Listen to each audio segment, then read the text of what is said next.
Education is the most powerful weapon which you can use to change the world. Nelson Mandela. That is such a true statement. In this book here, What Kind of Citizen? Educating Our Children for the Common Good by Joel Westheimer really proves that question correct, or that statement correct. How is education that most powerful tool? Well, in order to make change, we need good citizens. Good citizens bring about change. However, how to define what a good citizen is? At the beginning of the book, Westheimer himself talks about the difference between totalitarian schools or totalitarian countries and their communities versus democratic societies, and how their students and their children are different in ideology and what they're taught. Shockingly and kind of disturbingly, there weren't a ton of differences in the values and the teachings of each of those schools. For example, looking at North Korea or even Hitler's youth army, there were customs and teachings such as loyalty to leaders, loyalty to parents, looking out for those in need. Maybe not so much in Hitler's youth battalion, but certainly in North Korea. Doing well in school, being financially independent, being tax-paying citizens, and the rest. Obviously, those are all definitely keys to being good citizens and good contributing members of society. However, without democracy, without the ideas of liberty and justice for all, the only way that those things really can be accomplished are through continuing change and continual recognition of issues that are underlying in society that often are systemic.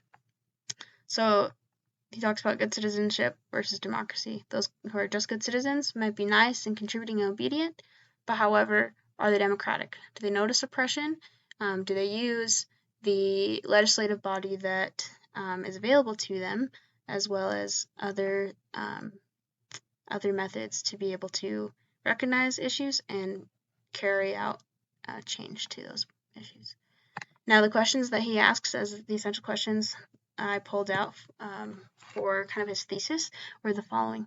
One, what might schools teach children or teach young people about being a citizen? He talks about how the school is the main vehicle, even beyond homes or social groups, to socialize citizens and to create citizens. A second question is, what kind of citizens do we hope to create for our society? You'll notice that the visuals I used here, I just want everybody to know that I spent a lot of time on the visuals.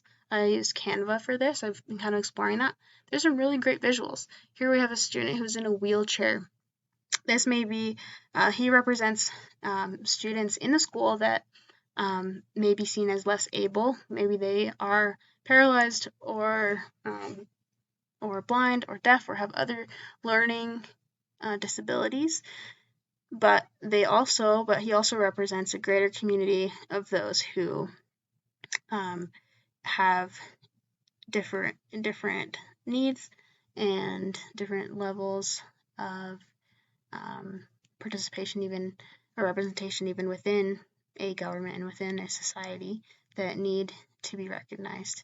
And as good citizens, we can recognize those issues that do affect those minority groups or those marginalized groups, and recognize what mediums we can use to help. With that, are schools teaching students to be nice or to be democratic, or just to be nice and obedient people, like that question on that slide?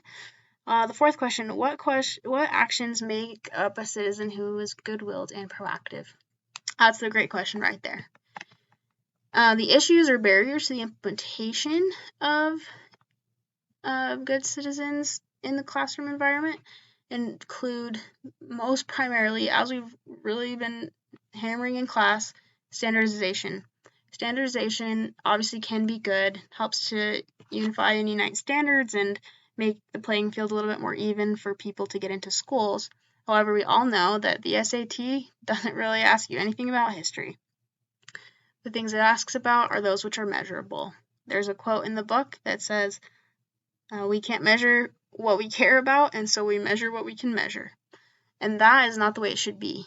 We should be able to have the patience and the practice to be able to help our students have original thought rather than taking away.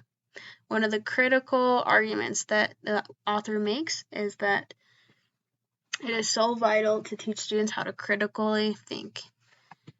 There's legislation that's made it difficult for a lot of deeper, harder issues or questions, such as those regarding race, immigration, sex, lots of different hard topics to be talked about in schools without parental permission, for example. Now, back to the standardization measure. This is so important because it also relates to what we've been talking about in terms of validity and reliability. We know that it is so important to have assessments that are both reliable and valid, and a lot of the times teachers, even in the social studies, maybe they're only given enough time for this, but they're not bringing their students to the next level where their assessments are honestly just reliable and they're not valid in terms of what we should be teaching our students in social studies classrooms, which is ultimately to be good citizens. Now he talks about how there's 3 different kinds and categories of citizens. The personally responsible citizen, represented by these figures, pays taxes, may recycle, helps out grandma across the street, right? Does good deeds, contributes. The participatory citizen is one who speaks up, who helps to organize these food drives or these good service acts in society. Obviously great things to do, but he argues if we aren't justice-oriented, if these actions are not part of our morale of who we are and the change we want to make, and the questions that we ask and the actions that we carry out, then really they have no effect in terms of citizenship. He argues that we must critically assess social, political, and economic structures to see beyond surface causes.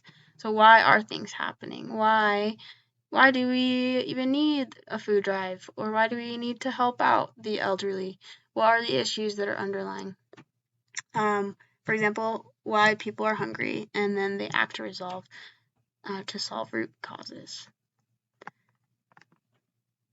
It's important, as Jefferson said, that a little rebellion now and then is a good thing.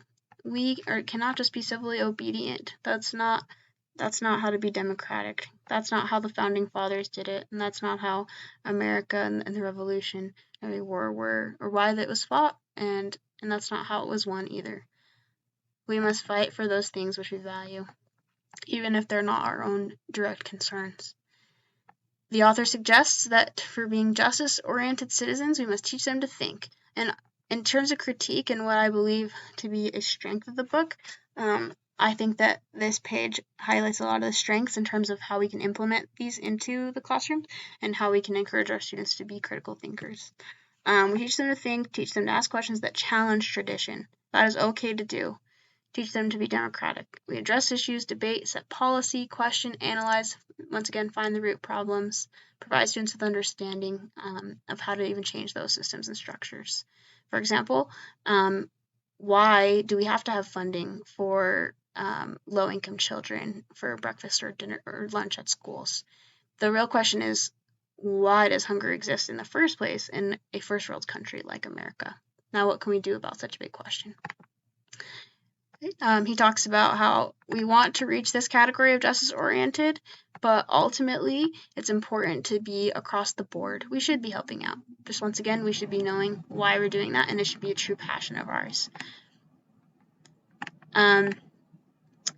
This is the best solution to engage in critical analysis that does foster the ability or the commitment to participate. That's what we want. An example of some of these projects that are done, a lot of teachers and researchers have gone the next step and gotten their students involved in these social issues. So really quick, I'm going to jump ahead to some social issues that the teachers all around the country have gotten their students involved in, especially in like big cities like Boston and Chicago. They've done projects where they have students do research on and then find methods to help groups such as migrant workers and other immigrants, even refugee immigrants, those issues regarding race and poverty, women's rights, equal rights, LGBTQ rights. There are so many issues that can be even taboo in schools, but how do we get our students to see those concerns for themselves and to take them to heart, that it may not just be political and something that is talked about, but that they may see the reality of, that they may see that there are those who are struggling and that there are those that are in need within our own society, whether that be our local community or the country at whole or even in the world. This example comes from the Project Voice / Spanish 511, a group of students from a wealthier town in Massachusetts coupled with a poorer town in Lawrence, Massachusetts, where the Spanish class students were sent to these units where they would teach Spanish immigrants English. Now, it was so important for these immigrants to learn English, but to have students, high school students, teaching them created a whole experience for them. They were obviously helping their own Spanish skills. They were learning better Spanish from them, but they were also gaining real-life testimonies and experiences from these people. They're becoming their friends, and they were also having their eyes open to some of the very issues that affected them, and not only in their own community, but they were able to connect what they learned in their community to broader issues that they would learn in a history class that would happen in other places. For example, this student reflected on her learning through this process, and she said something about learning firsthand about some of the experiences of the immigrants here in Lawrence reflects on other places like Washington Heights in New York, where there is a huge Dominican population, and not just Hispanics, because all immigrants share some similar experiences, whether it's Asian or African or European. They face the same kinds of problems finding jobs and fighting racism. The student gained knowledge for themselves that immigrants and people of all different groups have issues with joblessness and with racism. What a cool experience. Maybe the student didn't have that knowledge before, but they were able to learn it through their help. I like this model because it creates a great blueprint for projects and ideas and even research that students can do beforehand on some of these issues. For example, like finding out about sweatshops where child labor is implemented, and then doing surveys, or there was a group of kids in a Bayside school that did weekly forums on these issues. These students can be like first-hand reporters. This is, that's how you can learn. That's how you can assess. You don't need to do a test. You can actually have them engage in those kinds of things. These are some ideas of issues that you can talk about in your classrooms that may be harder, but you can find cool projects for. And he gives more in the book too. To conclude, I've already talked about a lot of the strengths, but I want to just touch on the weaknesses. Honestly, not many, but I do wish that there was more information about how to set up those programs and that there were more ideas about actual assessment. Last, would I recommend this book? Before this experience, I thought school was just about passing this test or that test. Now I finally see that you can use your knowledge of history to make a better world. That is not my quote. It came from the book, but that, if I could say anything, that is exactly what I would say. It isn't just about the test, and that is sometimes what our students think. So like Westheimer says, we need to change the dialogue. We need to change the image, and we can use our history knowledge to make a better world. That's why we teach it. That's why I love history, and I hope to be able to be a change maker and not just a fact teacher.